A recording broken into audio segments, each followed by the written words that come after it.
ਗੱਲ ਕਰਨ ਜਾ ਰਹੇ ਹਾਂ ਯੂਕੇ ਵੀਜ਼ਾ ਨੂੰ ਲੈ ਕੇ ਸਪਾਊਸ ਵੀਜ਼ਾ ਨੂੰ ਲੈ ਕੇ ਬਹੁਤ ਸਾਰੇ ਸਾਡੇ ਕੋਲ ਸਵਾਲ ਨੇ। ਸਪਾਊਸ ਵੀਜ਼ਾ ਲਈ ਅਪਲਾਈ ਕਰਨ ਲਈ ਕੀ ਰਿਕੁਆਇਰਮੈਂਟਸ ਨੇ, ਖਰਚਾ ਕਿੰਨਾ ਕੁ ਹੋ ਜਾਂਦਾ ਹੈ, ਪ੍ਰੋਸੈਸ ਕਿਵੇਂ ਰਹਿੰਦਾ ਹੈ, ਕਿੰਨੀ ਦੇਰ ਤੱਕ ਵੀਜ਼ਾ ਆ ਜਾਂਦਾ ਹੈ, ਇਹ तमाम ਸਵਾਲ ਸਾਡੇ ਕੋਲ ਅਕਸਰ ਆਉਂਦੇ ਨੇ। ਤਾਂ ਇਸ ਲਈ ਅੱਜ ਦੀ ਇਸ ਵੀਡੀਓ ਜ਼ਰੀਏ ਸਾਰੇ ਹੀ ਸਵਾਲਾਂ ਦੇ ਜਵਾਬ ਤੁਹਾਡੇ ਨਾਲ ਸਾਂਝੇ ਕਰਾਂਗੇ। ਸਵਾਗਤ ਹੈ ਜੀ ਸਾਰਿਆਂ ਦਾ। ਮੈਂ ਹਾਂ ਹਰਜੋਤ ਕੌਰ। ਡਿਟੇਲ ਵਿੱਚ ਪੂਰੀ ਇਨਫੋਰਮੇਸ਼ਨ ਤੁਹਾਡੇ ਨਾਲ ਸਾਂਝੀ ਕਰਨਗੇ ਸਟੱਡੀਜ਼ ਕੇਅਰ ਅਬਰੋਡ ਤੋਂ ਚੰਡੀਗੜ੍ਹ ਬ੍ਰਾਂਚ ਹੈਡ ਅਨੀਤਾ ਪੰਡਰਾਲ ਜੀ ਸਾਡੇ ਨਾਲ ਨੇ। ਬਹੁਤ ਬਹੁਤ ਸਵਾਗਤ ਹੈ ਜੀ। ਸਤਿ ਸ਼੍ਰੀ ਅਕਾਲ। ਸਤਿ ਸ਼੍ਰੀ ਅਕਾਲ ਜੀ। ਸੋ ਅਨੀਤਾ ਜੀ ਜ਼ਰੂਰ ਦੱਸੋ, ਯੂਕੇ ਸਪਾਊਸ ਵੀਜ਼ਾ ਸਵਾਲਾਂ ਦੇ ਵਿੱਚ ਘਿਰਿਆ ਹੋਇਆ, ਬਹੁਤ ਸਾਰੇ ਸਵਾਲ ਸਾਡੇ ਕੋਲ ਨੇ। ਅਪਲਾਈ ਕਰਨ ਦਾ ਪ੍ਰੋਸੈਸ, ਖਰਚਾ, ਔਰ ਜਿਸਨੇ ਸਪਾਊਸ ਨੇ ਅਪਲਾਈ ਕਰਨਾ ਹੈ ਉਸਦੀ ਜੋ ਰਿਕੁਆਇਰਮੈਂਟਸ ਨੂੰ ਆਪਾਂ ਗੱਲ ਕਰ ਲਈਏ, ਕਿਹੜੇ ਡਾਕੂਮੈਂਟਸ ਚਾਹੀਦੇ ਨੇ, ਇਸ ਦੇ ਉੱਪਰ ਪੂਰੀ ਡਿਟੇਲ ਵਿੱਚ ਇਨਫੋਰਮੇਸ਼ਨ ਦਿਓ ਤਾਂ ਕਿ ਸਪਾਊਸ ਵੀਜ਼ਾ ਅਪਲਾਈ ਕਰਨ ਵਾਲੇ ਵੀ ਦੇਰੀ ਨਾ ਕਰਨ। प्रोसेसिंग टाइम कितना को रहता है तो कदों अप्लाई कर सकते हैं जी। सो स्पाउस वीज़ा एप्लीकेशन की बात करें तो बहुत कम कंट्रीज़ हैं जो कि इस टाइम पे स्पाउस वीज़ा एप्लीकेशन एंटरटेन कर रही है, लेकिन यूके एक ऐसी कंट्री है जो कि अभी भी स्पाउस वीज़ा एप्लीकेशन एक्सेप्ट कर रही है, बट वो स्पेसिफिक कोर्सेज के लिए कर रही है। कोर्सेज वो कौन से हैं, या तो कोई स्टूडेंट PhD के लिए जाए या मास्टर्स बाय रिसर्च के लिए जाए। सो अगर मैं PhD या थीसिस बेस्ड कोर्सेज की अगर मैं बात करती हूँ तो उनमें जो रिक्वायरमेंट होती है वो बहुत ज़्यादा रिक्वायरमेंट होती है। कई बार वो स्टूडेंट्स कहीं ना कहीं वो जो आपके असाइनमेंट्स हैं या पोर्टफोलियो है वो नहीं क्लियर कर पाते। But again there are some university, 2 से 3 ऐसी यूनिवर्सिटीज़ है जिनकी मास्टर्स बाय रिसर्च की जो रिक्वायरमेंट है वो बहुत ज़्यादा नहीं है, यानी कि उनका अगर किसी स्टूडेंट का 55 to 60% है plus IELTS 6.5 not less than 6 है, ये 2 चीज़ें होनी चाहिए, then you can apply for the masters by research. अगर आपकी इन 2 चीज़ों में आपकी रिक्वायरमेंट बन रही है तो आप बिल्कुल जा सकते हैं। And once you get the offer letter, masters by research अगर आपके ऑफर लेटर में आ जाता है तो then there is no problem at all, you can apply your application with your spouse. So that is a very very good option for the students. अगर मैं बात करूँ इनटेक की तो अभी कुछ इनटेक, अभी कुछ सीट्स जनवरी इनटेक में भी अवेलेबल है और उसके बाद जो इनटेक रहेगा वो सितंबर इनटेक रहेगा। बात करते हैं गैप की कि कितना गैप एक्सेप्टेबल है, तो अगर कोई स्टूडेंट है मास्टर्स के लिए जा रहा है तो there is no problem at all, 10 से 15 साल का भी गैप एक्सेप्टेबल होता है, लेकिन उसके लिए आपके पास प्रॉपर गैप जस्टिफिकेशन होना चाहिए, that is the main thing. उसके बाद अगर मैं बात करूं आपकी जो प्रोसेस की, तो आपका सबसे पहले आपका एप्लीकेशन अप्लाई होता है। एप्लीकेशन के बाद you will get the offer letter. Offer letter may take time till 20 to 25 days.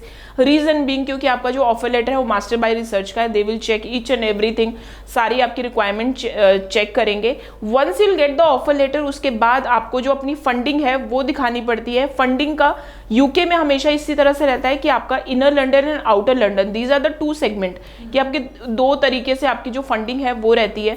अगर मैं इनर लंदन की बात करूं तो इनर लंदन में आपके जो फंड्स हैं वो 27 से 28 लाख के करीब दिखाए जाते हैं। 28 डेज ओल्ड होने चाहिए। कौन दिखा सकता है वो फंड्स? वो सिर्फ आप यानी कि स्टूडेंट और स्टूडेंट के पेरेंट्स दिखा सकते हैं।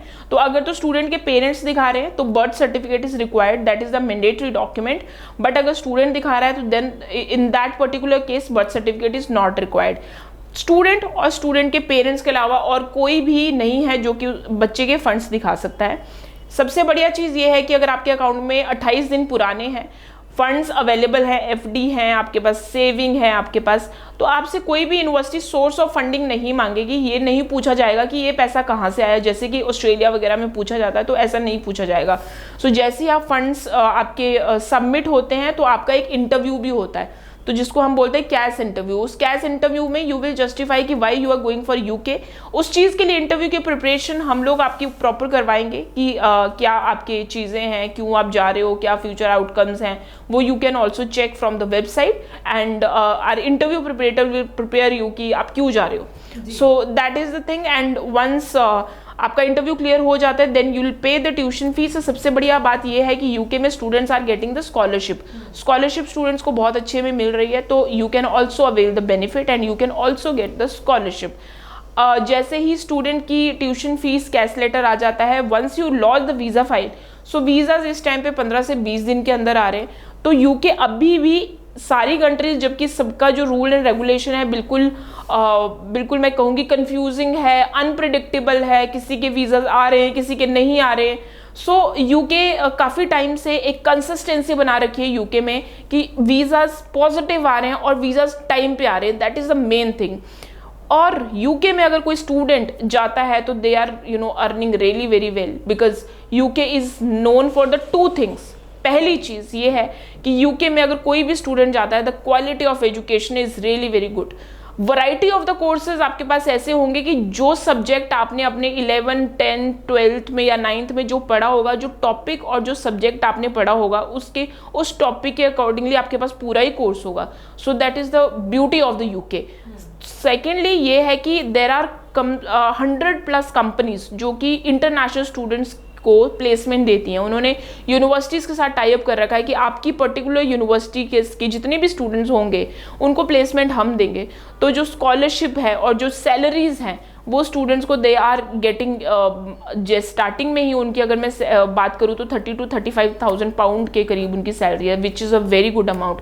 तो अगर स्टूडेंट चाहे तो वो पूरे एक सेमेस्टर में ही 6 महीने में अपना जितना भी खर्च उसके पेरेंट्स ने किया उसकी पढ़ाई पे, including tuition fees, air ticket, उसके रहने का, फंडिंग का, ईच एंड एवरीथिंग, वो पूरे 6 महीने में वापस रिटर्न कर सकता है। तो मुझे नहीं लगता इससे बढ़िया और चीज़ कुछ हो सकती है।